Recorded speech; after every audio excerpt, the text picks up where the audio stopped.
Now, in September, the Fed also released their long-term view of the growth target, and they reduced the long-term growth target by a couple percentage points.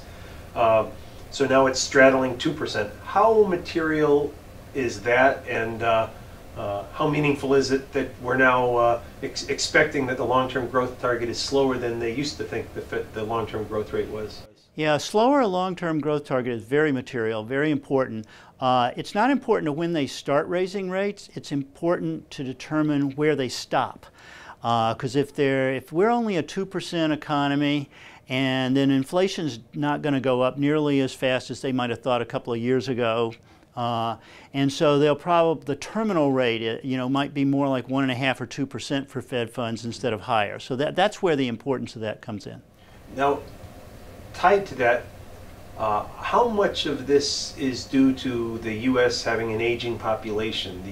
Is that part of what's in play with the lower growth target? Absolutely.